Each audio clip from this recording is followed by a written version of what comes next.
Hello, we are on day 4. How's everybody doing? I am really excited. I get to share with you today the third step of the MVC process, which is uh, acknowledging the root of feelings.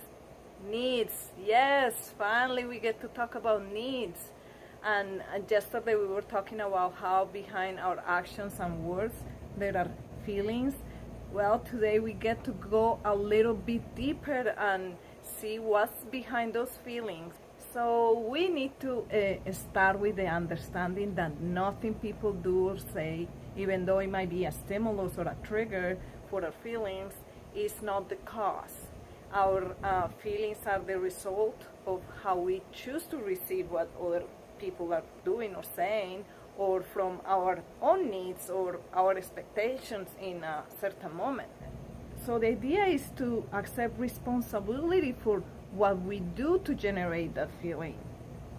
So when we receive a negative message, we have 4 options. The first option is to blame ourselves. We take it personally and we choose to accept the other person's judgment. And the problem with this is that it can lead to feelings of guilt or shame or depression. The second option is to blame others. In this case, we are trying to find fault on the other person. And the problem with this is that it might lead to feelings of anger. The third option is that we sense our own needs and feelings, and in this case, we become aware and conscious that the feeling that we have, it comes from a need that has been either met or not met. And the fourth option that we have is to sense other people's feelings and needs. And in this case, we become aware and we're conscious that other people's feelings come from an unmet need. So when we understand that needs are at the root of feelings, we also start understanding that expressions like "you never understand me," where there's judgment, is just an expression of an unmet need.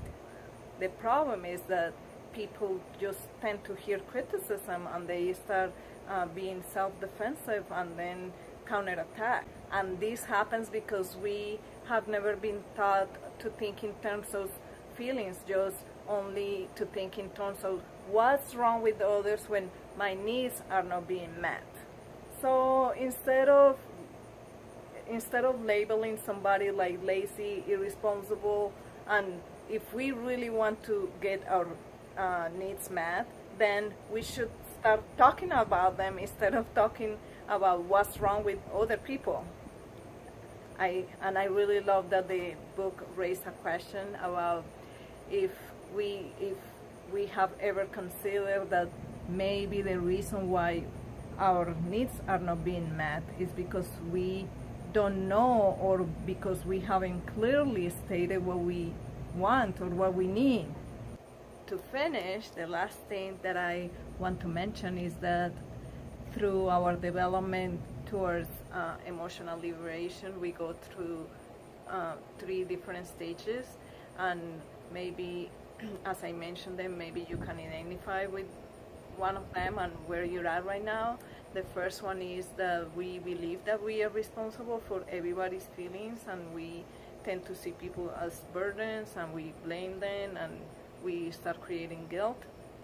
The second one is where we realize that we are responsible for our own feelings. On this stage, we might be feeling angry because we don't want to be responsible for other people's feelings, and maybe we start acting like nobody's people's feelings is my problem, or we start being too rigid when expressing our needs, or we just don't care about listening to anybody's needs.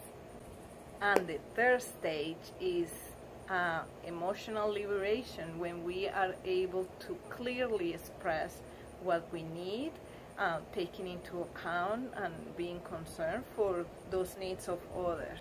So for today's challenge, I want us to start thinking about what's at the root of our feelings. Every time that we're experiencing a feeling, ask yourself the question, what do I need? What do I need? And sometimes it's not even clear to us what is that we're needing at the moment. So it is helpful to take a list and maybe go over the needs and see if maybe we can pinpoint what's going on and what's the we're needing. And that's it for today. I see you later. Have a great day. Bye-bye.